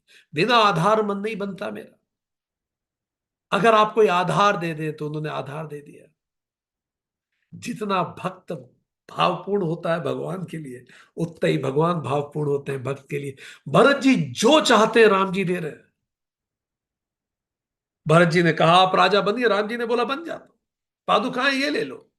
रूमी कहते हैं what you seek is actually seeking you. तुम उसकी तरफ बढ़ते हो, तुम्हारी तरफ बढ़ता है। What you seek is actually seeking you. Kathopanishad में भी इसी बात का उल्लेख आता है कि ये जो आत्मा है, ये केवल शब्दों से नहीं प्राप्त होती, ये केवल शास्त्र सुनने से भी प्राप्त नहीं होती। ये तो उसको प्राप्त होती है जो इसके लिए प्रयास करता है। और राम जी ने यह भी कहा कि अब जब तुम प्रयास करोगे तो तीन चीजें उन्होंने कहा। शील मतलब चरित्र, गुरु मतलब ज्ञान, और नीति मतलब समाज। तो शील, गुरु और समाज, इन तीनों को साथ में लेके चलो। नेतृत्व को संतुलित होना चाहिए। महाभारत में एक शांति पर्व में लिखा आता है, त्रयः स्तंभा नृपस्य स्त्रियो। तीन स्तंभ होते हैं नृप के शासन के। अमात्य, अच्छे सचिव, अच्छे एडवाइजर्स। दूसरा कोश धनम, फाइनेंशियल स्टेबिलिटी। तीसरा बलम, मिलिट्री पावर। ये तीनों बहुत मजबूत होने चाहिए। तो राम जी ने उनको दिशा निर्देश भी दी, ये सब आगे काम करो। चरण पीठ कृपा निधान के, जनु जुग जामिक प्राण प्रजा प्राण के, संपुट भरत स्नेह रतन के, आखर जुग जुन जीव जतन के। राम जी ने जो दो खड़ाऊ दिए हैं, मानो दो पहरादार हैं, पूरी प्रजा के रक्षक के दो पहरेदार। और भरत जी का प्रेम रूपी रत्न उसका डब्बा है जिसमें बंद हो जाएंगे। जीव के साधन के लिए राम नाम के दो अक्षर हैं। एक खड़ाऊ रा है, दूसरा खड़ाऊ मा है। वो राम नाम ही है। भक्ति ज्ञान में एक हो गई, भक्ति कर्म में एक हो गई। कर्तव्य और भक्ति जब एक हो जाती है तो जीवन योग बन जाता है। भरत जी अपना कर्तव्य करेंगे, राम जी की पादुकाओं की भक्ति करेंगे। वही पादुकाएं दो किवाड़ हैं जनता के प्राण और विकास के लिए। वो कहते हैं आगे, सो हमने देखा कि ethical leadership, corporate collaborative governance, ये life long mentorship, mindful decision making, responsible leadership, हर चीज की बात की राम जी ने। सर्वेंट लीडरशिप की बात की कि पोषक मत बनो, कंट्रीब्यूटर बनो। कंपैशनेट इंटेलिजेंस की बात की कि करुणा रहे पर विवेक से मत भटक जाना। इथिकल लीडरशिप की बात की, स्वधर्म का पालन करो। कोलैबोरेटिव गवर्नेंस की बात की कि भाई शासन के कौन कौन सबकी योगदान लेके चलाओ। वैल्यू बेस्ड अथॉरिटी की बात की। सर्वेंट लीडरशिप की बात की उन्होंने कि तुम सबकी सेवा करना जैसे मुंह खाता है। लोक में आत्मा के विचार विस्तार की बात की। कंपैशन की बात, उन्होंने हर तरह की बात की राम जी। कुल कपाट कर कुशल कर्म के, विमल नयन सेवा सुधर्म के, भरत मुदित अवलंब लहे ते, अस सुख जस सिय राम रहे थे। रघुकुल की रक्षा के लिए दो किवाड़ हैं और दो हाथ के भांति सहायक हैं, और सेवा रूपी श्रेष्ठ धर्म के लिए निर्मल नेत्र है। तो ये जो जो दो दो खड़ाऊ हैं, ये क्या है? कितनी सुंदर बात है कि ये जो खड़ाऊ है, ये रघुकुल की रक्षा के लिए दो द्वार है। एक है हाथों का धर्म और दूसरा है नेत्रों का, हाथों का कर्म और दूसरा है नेत्रों का धर्म। तो दो चीजें, हाथों का कर्म और नेत्रों का धर्म, यही अब सिंहासन पे विराजित। दो ही चीज तो है संविधान, सिंहासन में विराजित है संविधान। बाकी सब तो भरत की तरह शासन कर रहे हैं। देश का संविधान ही तो सिंहासन पे बैठता है। और संविधान क्या है, धर्म क्या है और कर्म क्या है? तो धर्म और कर्म सिंहासन पे विराजित हो, कुशल कर्म और विमल दृष्टि। तो वही कह रहे हैं, दो चीजें, कुशल कर्म के, विमल नयन के। ये दो चीजें से जब हम शासन करते हैं तो सही विजन हो और उस विजन पे एक्शन हो। मोटी बात यही है, यही खड़ा हुआ है। मांगे विदा प्रणाम करी, राम लिए उरलाई, लोग उचाटे अमरपति कुटिल को अवसर पाई। राम जी ने प्रणाम करके विदा मांगी, भरत जी ने प्रणाम करके विदा मांगी। रामचंद्र जी ने उन्हें हृदय से लगा लिया। और इंद्र ने जब देखा कि ये लोग अब हो रहा है समापन, तो उसने सबके मन में खलबली कर दी कि चलो अब जल्दी जाओ। तो इंद्र अभी भी बाज नहीं आएंगे। सबके मन में उन्होंने खलबली कर दी ताकि लोग बिखरना चालू हो जाएं, कि किसी का मन ना पलट जाए। अब बस हो गया, लेट्स गो, अगले कांड पे चलते हैं, अयोध्या कांड समाप्त करते हैं। सबसे ज्यादा जल्दी इंद्र को है कि जितनी जल्दी लंका कांड आए, लंका खत्म हो, रावण खत्म हो। तो इंद्र को बहुत जल्दी है कि अयोध्या कांड समाप्त हो जाए। सो विजन, और यही इंपॉर्टेंट, भरत को अवलंब मिल गया। और भरत ने सेवा को ही मोक्ष माना। निष्काम कर्म ही चरम स्थिति है, और कर्म ही ब्रह्म स्वरूप है। अब भरत को समझ में आ गया कि धर्म केवल पूजा नहीं है, कुशल कर्म भी है। जो कर्म अनुरूप जीते हैं वो सेवा करते हैं। भरत को सेवा का आलंबन मिल गया, पादुकाएं मिल गई। अब अपने कर्तव्य में भरत ईश्वर को देखते हैं, इसीलिए वो हमेशा आनंदित रहते हैं। जो भी व्यक्ति अपने कर्तव्य में ईश्वर को देखता है, आप पढ़ा रहे हैं, आप खाना बना रहे हैं, आप कुछ भी कर रहे हैं, आप उसमें अगर ईश्वर को देखेंगे, आप हमेशा प्रसन्न रहेंगे। अब भरत को खड़ा हो दिख रही है सिंहासन पे, अब कर्तव्य में वो ईश्वर को देख। तो इसीलिए जैसे छांदोग्य उपनिषद कहता है, जहां मैं और तू का भेद मिट जाता है, वही शाश्वत आनंद होता है। भरत राममय हो गए, राम भरतमय हो गए, राम भरत में मिलाव हो गया। रूमी कहते हैं, love is the bridge between you and everything. सबके बीच में ब्रिज है। आज हम बार बार रूमी की बात इसलिए कर रहे हैं कि वेस्ट में प्रेम में बहुत कार्य किया है रूमी ने, बहुत लिखा है। सो प्रेम और धर्म जब साथ में आ जाता है तो देवत्व ही उतर आता है। तो अभी तक दूर था, प्रेम और धर्म की लड़ाई हो रही थी, अब वो साथ में आ गए। इसीलिए ये अनुपम हो गया। ब्रह्म जीव मिलन है, राम और भरत मिलन ब्रह्म और जीव का मिलना है। इसीलिए इसको मोक्ष कहा जाता है। जब ऐसा भाव से कोई व्यक्ति जीता है, मोक्ष प्राप्ति कर लेता है। जब प्रेम ज्ञान से जुड़ता है तो जीवन मुक्ति का साधन बन जाता है, सारा अद्वैत स्थापित हो जाता है।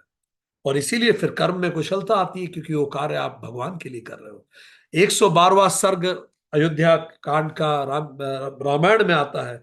भरत जी कहते हैं कि अब 14 वर्ष के लिए तो आप जा रहे हैं, पर मैं ये आपको जरूर कह दूं, मैं बाहर रहूंगा 14 वर्ष, पादुकाओं को सिंहासन पर रखकर अपना आपका इंतजार करूंगा और राज्य का भी ध्यान रखूंगा।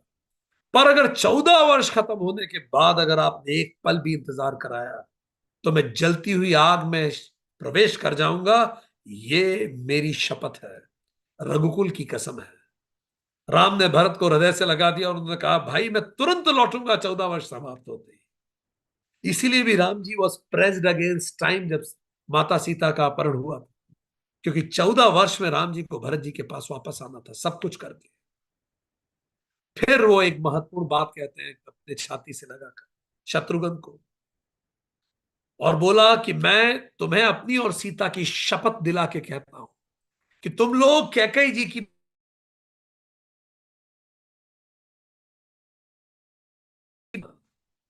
ये सुनकर कैकेयी के मन में आंसू आ गए, कैकेयी के मन उमड़ आया। उन्होंने कहा, कैकेयी की भी आप वैसे ही रक्षा करना। रामचरितमानस में उल्लेख आता है, क्योंकि राम जी को पता था ये लोग कैकेयी से बात नहीं करेंगे 14 साल। देखिए उस समय भी राम जी कितने पर्टिकुलर थे। He always remembered what is important at this moment. He himself brought Kaikeyi's name. Bharat मातु पद बंदि प्रभु सुचि स्नेह मिली भेंटी, विदा कीनी सजी पालकी सकुच सोच सब मेटी। फिर उन्होंने कैकेयी माता के चरणों में वंदन किया, निश्चल प्रेम के साथ मिल भेंट करके, उनको अच्छे से बात करके उनको विदा किया। ये बहुत इंपॉर्टेंट कार्य था। सुच स्नेह मिली भेंटी, खूब अच्छे से मिले, खूब अच्छे से मिले कैकेयी से। और इसीलिए संबंध दिव्य तब बनते हैं जब उसमें स्वार्थ, उपेक्षा या अपराध बोध नहीं हो। तो उनको पता था कि वो जब जाएंगे और मिलेंगे कैकेयी से, सब लोग देखेंगे। वो जब कैकेयी जी को अपने गले से लगाएंगे, उनको प्रणाम करेंगे, उनकी स्तुति गान करेंगे, तो सब फर्क पड़ेगा जब सब देखेंगे कि कैकेयी से वो नाराज नहीं है। सकुच सोच सब मोटी, सकुच सोच सब मेटी। सारी उनकी संकोच और सोच मिटाई राम जी ने, क्योंकि उनको पता है कैकेयी बहुत दुखी है, सब बहुत ही दुखी है। एक साकेत कविता है, बड़ी सुंदर है। वो बहुत ही सुंदर है, पढ़ने लायक है। साकेत। यदि मैं उकसाई गई भरत से हूं, क्या कही कहती है, तो पति समान ही स्वयं पुत्र भी खो। ठहरो मत रोको मुझे, कहूं सुनो सो सुन लो। पाओ यदि उसका सार तो सब सुन लो। क्या कही कहती है उस समय, करके पहाड़ सा पाप मौन रह जाऊं, राई भर भी अनुताप न करने पाऊं। क्या कर सकती थी मरी मंथरा दासी, मेरा ही मन रह न सका जो निज ने विश्वासी। कुछ मूल्य नहीं वात्सल्य मात्र का तेरा, पर आज अन्य सा हुआ वत्स भी मेरा। मेरे बेटे ने भी आज मुझे छोड़ दिया, वात्सल्य का मेरा कोई मूल्य भी नहीं बचा। थूके मुझ पर त्रिलोक भले ही थूके, जो कोई जो कह सके कहे क्यों चूके। सब अब मुझे एवरीबडी शुड कंडेम मी। छीटे छीने छीने ना मात्र पद किन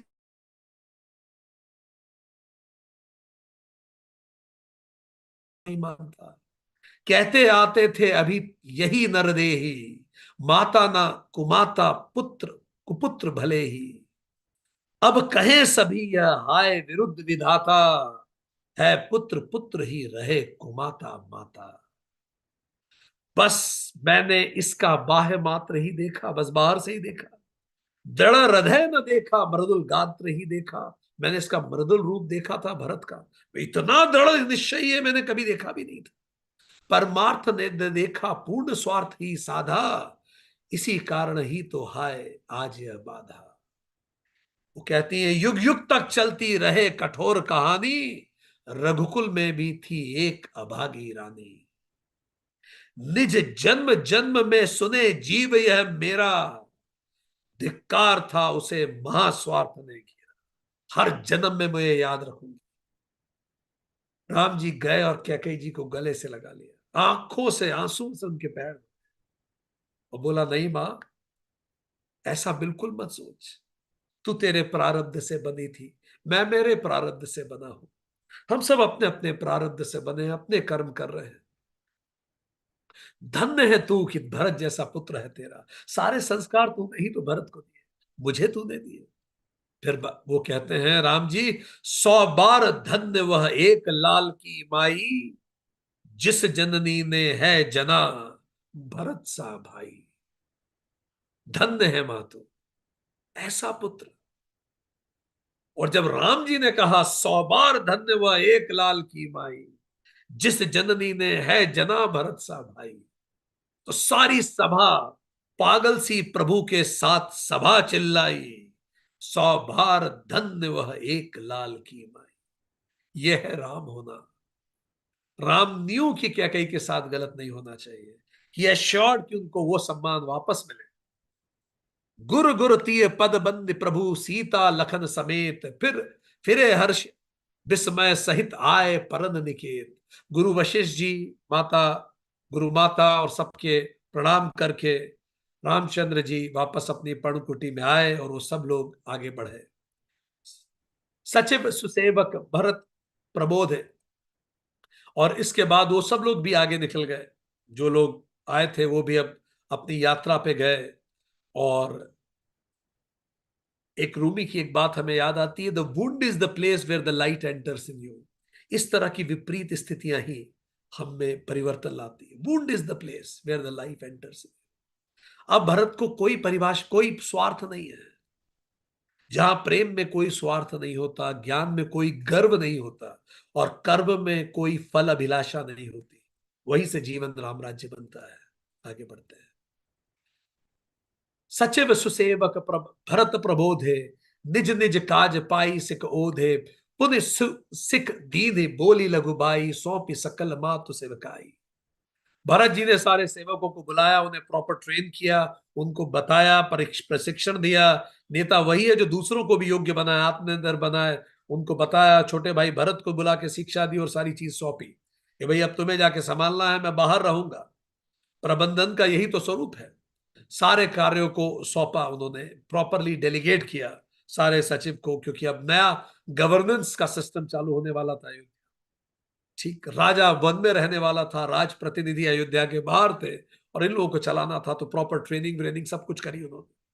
परिजन पुरजन प्रजा बुलाए, समाधान करी सुबस बसाए, सानुज गे गुर गेहि बहोरी, करी दंडवत कहत कर जोरी।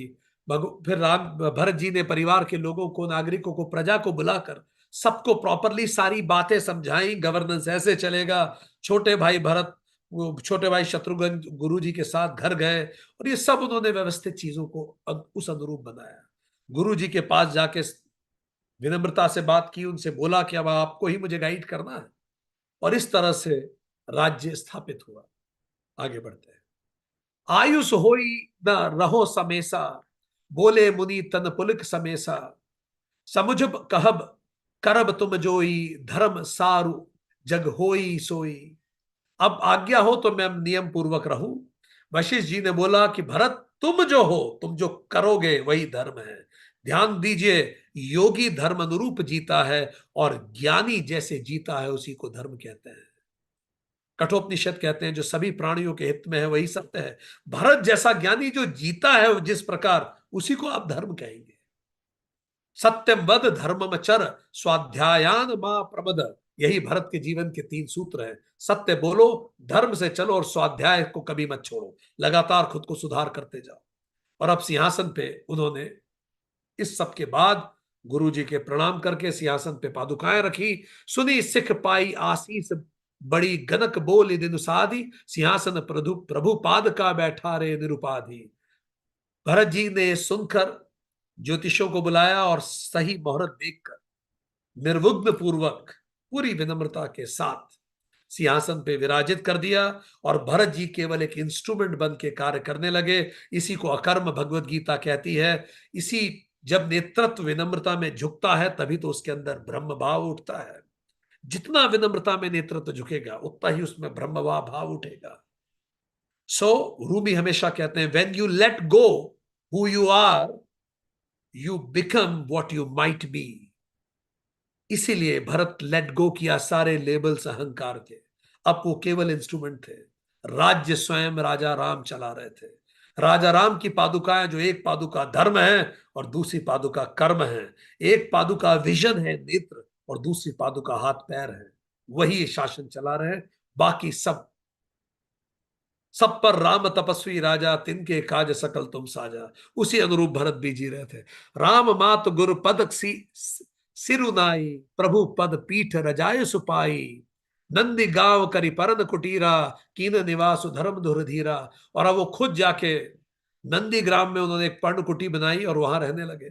जटा जूट सुर मुनि पटधारी, मही खनी कुश सांथरी सवारी, असन बसन बासन व्रत नेमा, करत कठिन ऋषि धर्म सपेरेमा। उन्होंने वत्कल वस्त्र धारण की धरती को खोद के सोए कि भैया के बराबर भी नहीं सोऊंगा। भैया धरती पे हैं तो मैं उनके नीचे सोऊंगा।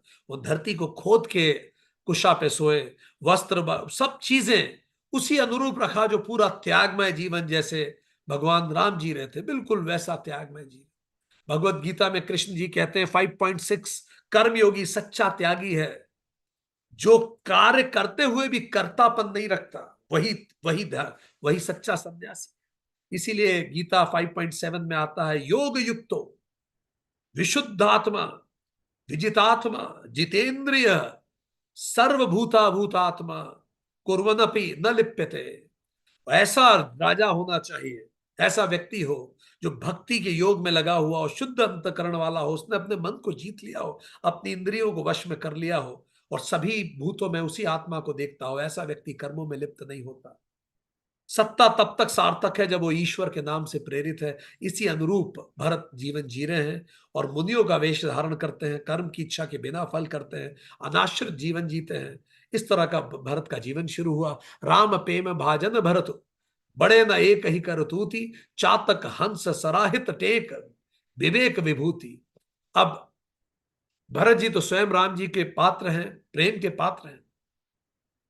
और ये बिल्कुल वैसा है जैसे चातक, टेक से चातक की नीर शीर विवेक की विभूति से हंस की भी सराहना होती है। तो राम प्रेम भाजन भरत बड़े ना एक, भरत जी राम के प्रेम के पात्र हैं। उनका जीवन निस्वार्थ है और उनका जीवन बिल्कुल हंस की तरह है। जैसे चातक केवल अमृत वृष्टि का जल पीता है, और हंस केवल दूध और उसको अलग करके, दूध और पानी को अलग करके पीता है। वैसे ही भरत जी का जीवन पूरा निष्ठा से भरा हुआ है। वो गलत सही को दूर करके अलग से पीते हैं। देह दिन दिन दूबर होई, घटई तेज बलु, मधु मुख छवि सोई, नित नव राम प्रेम पुनि पीना, बढ़त धर्म दुल मुन न मलीना। भरत जी अब दुबले होते चले जा रहे हैं, शरीर उनका कमजोर हो रहा है, पर चेहरे की चमक बढ़ रही है। इसका मतलब ही है, जब आप मन से प्रसन्न होते हैं तो शरीर भले कमजोर हो, पर आपकी आंतरिक शक्ति बहुत इंपॉर्टेंट होती है। और इसीलिए धीर पुरुष, अच्छा लीडर वो होता है जो अंदर से स्थिर हो। मन अगर स्थिर हो और शरीर शुद्ध, और शुद्ध हो मन, तो शरीर का दुर्बल होना भी साधना है। और भरत जी का मन उदास नहीं है, शुद्ध है। ये उनके धर्म का बल है। अंदर से भले शरीर शरीर भले उनका कमजोर हो रहा है, क्योंकि अब वैसा वो खाना नहीं खा रहे हैं, बट उनका मन सबल है, और उसी अनासक्त मन से वो राज्य धर्म का पालन कर रहे हैं। अंतिम दोहा में से, नित पूजत प्रभु पावरी, प्रीति न हृदय समाति, मांगी मांगी आयुष करत, राज काज बहुभाति। और अब सारी चीजें पादुकाओं से पूछ के कर रहे हैं। कोई भी निर्णय लेने से पहले पादुका से पूछते हैं, आंख बंद करके ध्यान लगाते हैं और पूछते हैं भगवान आपसे, एस्ट्रल कनेक्ट करके। कितनी सुंदर ये बात है। जब आपका भी ध्यान गहरा होगा तो आप इसको और बेहतर अप्रिशिएट कर पाएंगे। वो पादुकाओं के सामने जाके ध्यान लगाते हैं और पादुकाओं से निर्णय लेते हैं। इतना उनके अंदर प्रेम भरा हुआ है कि वो आप एस्ट्रल कनेक्ट करते हैं, वो संयम कर पाते हैं, और पादुकाओं की अनुमति लेके करते हैं। अहंकार से नहीं, समर्पण से वो पूरा राजकाज चला रहे हैं। पुलक पुलक गात ही सिय रघुबीर, जिय नाम जप लोचन नीरु, लखन राम सिय कानन बसही, भरत भवन बसि तप तनु कसही। शरीर उनका पुलकित है, हृदय में राम राम है, जीव राम राम जप रही है, नेत्रों में प्रेम का जल भरा है। लक्ष्मण राम सीता जी तो वन में बसते हैं, पर भरत जी ने घर में ही रहकर अपने शरीर को कसते हैं। इसका मतलब ही यह है कि सन्यास स्टेट ऑफ माइंड है। भरत अयोध्या में रह के भी तप कर रहे हैं। तपस्या स्थान से नहीं होती, तपस्या भाव से होती है। जब भक्ति वाणी और भाव दोनों में बस जाती है तो वही भक्ति अनुभूति बन जाती है। उनके मुंह पे लगातार राम नाम है, आंखों पे हमेशा भगवान राम की छवि है। सो अब भक्ति वाणी और भाव दोनों से है, इसलिए भक्ति एक अनुभूति बन गई है, और इसीलिए वो हर समय ध्यानस्थ है। ऐसा जीवन भरत जी जी रहे हैं। सिय राम प्रेम पीयूषी पूर्ण होत, जन्मु न भरत को, मुनि मन अगम जम नियम समदम, विषम व्रत आचरत को, दुख दाह दारिद दम्भ दूषण सुजस मिस अपहरत को, कलिकाल तुलसी के सठे हट राम सन्मुख करत को। तो रामचंद्र जी और सीता जी की प्रेम रूपी अमृत से परिपूर्ण भरत जी का अगर जन्म नहीं होता, तो मुनियों के मन को भी अगम, जो इतना कठिन यम नियम शम दम ऐसे आचरण हमें कौन जी के दिखाता। अगर भरत जी नहीं होते तो हम कैसे प्रेम की पराकाष्ठा और धर्म की पराकाष्ठा को समझ पाते। दुख संताप और दरिद्रता और इन सब से उभरे कैसे, ये हमें कैसे हम सीख पाते। और कलिकाल में तुलसीदास जी जैसे शटों को हठपूर्वक राम जी के सम्मुख कौन करता, कौन हम सबको ये सब सिखाता, अगर धर्म की धुरी, धैर्य की धुरी भरत जी नहीं होते। भरत चरित करि नेम तुलसी, जो सादर सुनहि, सिय राम पद पेमु अवसी, होई भव रस करती बिरती। तुलसीदास जी कहते हैं, जो कोई भी भरत जी के चरित्र को नियम से आदर पूर्वक सुने, उनको अवश्य ही सीताराम जी के चरणों में प्रेम होगा, और सांसारिक विषय से, सांसारिक रस से उनको वैराग्य होगा। जय सिया राम, जय भरत जी की। और इसी के साथ दूसरा अध्याय, दूसरा कांड, अयोध्या कांड समाप्त होता है। जब संसार कठोर होता है तब कोई भरत जन्म लेता है, और ऐसा प्रेम का संदेश लेके आता है, यदा यदा ही धर्मस्य ग्लानिर्भवति भारत। आइए इस भरत चरित को केवल पढ़ना ही नहीं है, आदर पूर्वक सुनना है, मनन करना है, और इसको जीना है। भरत जी का जन्म ही इसीलिए हुआ, ताकि हम प्रेम त्याग और सेवा को देख सकें, उनके आदर्शों को महसूस कर सकें। जय राम जी। और आज दिवाली के पावन उपलक्ष्य पे राम जी की चरण पादुकाएं सिंहासन पे विराज। हम भगवान जी से प्रार्थना करते हैं, हनुमान जी से प्रार्थना करते हैं कि ये पिछले 47 सेशंस का जो भी पुण्य प्रताप हो, जो भी सत हो, वो सभी जो लोगों ने इसको मन से श्रवण किया है, उस पे मनन किया है, उन सबके जीवन तक पहुंचे, उनके उन सभी लोगों तक पहुंचे जिनको वो प्रेम करते हैं या जो उनसे प्रेम करते हैं। सभी का मंगल हो, जगत का कल्याण हो।